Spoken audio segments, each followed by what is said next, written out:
Good morning. Well, it's Saturday that I'm recording this, so maybe happy Sunday, depending upon when it posts. So in the previous video I talked about, or I said I'd be talking about pastures, and I guess we should address the obvious is, why do I have the Santa hat on? Well, for those of us that put animals on pastures, you've heard of Christmas in July, and of course you've heard of Christmas in December, but that's what it feels like for grazers.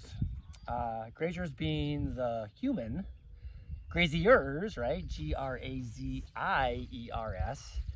not the grazer itself as in like the ruminant, the cow or the sheep that's going to be actively doing the grazing. So, but it's like Christmas to us. Well, Mike, why is it like Christmas? You simply have a Santa hat on, you look like a fool. Now give me some actual rationale behind what you're talking about. There's so much anticipation for it. Grandma Alice Toddy, my father's mother, literally, you can't see it in the frame, I don't think, but right across the field, we'd go up there for Christmas. And that's where they lived, I should say. My uncle lives there now. And Grandma Alice did the famous or infamous, maybe if we asked my cousins, countdown, 10, 9, 8, and so on, and then open your gifts. So as you know, because you've each done Christmas, is anticipation. Sneaking through your parents' closet, wondering what they bought you, wondering what you're gonna get with the cousins at exchange, what did the grandparents buy you, and all this anticipation that builds up for Christmas for many reasons, whether it's gifts or family or the way you celebrate it. It's a very similar feeling in, can I put the cows or sheep out on pasture? In the sense of the excitement, anticipation. Obviously, I'm trying a little bit of a comedic relief here with the analogy. But truly, right now I'm looking at it, and I probably have areas 8, 9, 10 inches in growth, and I have areas where there's almost no growth. And what you risk if you turn them out too early is there's a whole wide array of topics here that you don't have time for or want to hear about it, and I don't have time to share, and I'm also not the expert. But think about when you're cutting your lawn, and you intentionally cut your lawn short in one area one time or the previous time because you had it set short because it was growing so fast. Well, then you forget to change your lawnmower setting and you cut it short in July and it doesn't grow back, right? You cut it too short. Well, the same thing can happen if you put the cattle or sheep out too fast.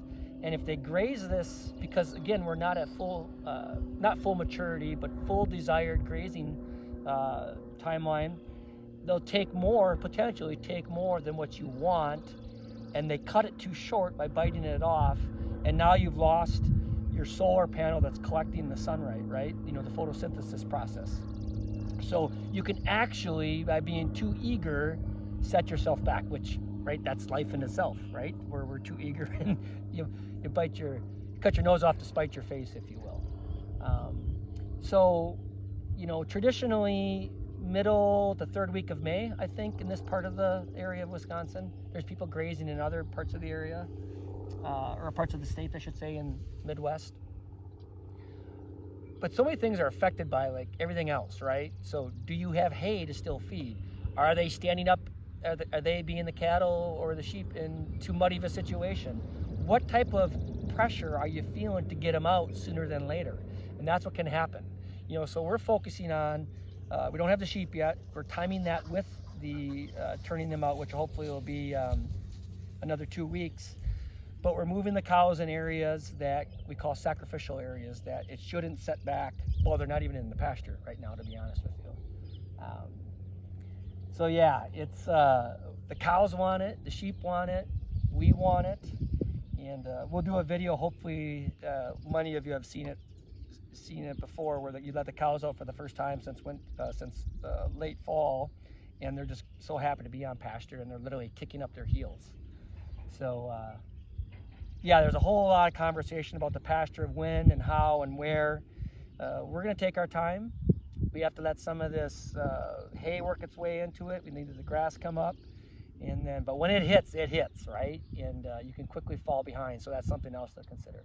So, hey, my best impression of Santa. We have Christmas in May. You've heard of Christmas in July, and of course, Christmas in December. But as a grazier, we're focused on Christmas in May right now, and the anticipation is building. And Grandma Alice is counting. She's at like 3 or 4, and Mike never listened. Mike always opened at 2, and it never went over well. I'm trying to not open the pastures at 2 here, and we're going to wait till the countdown's actually done. Maybe Grandma Alice would finally be proud of me. Have a great day.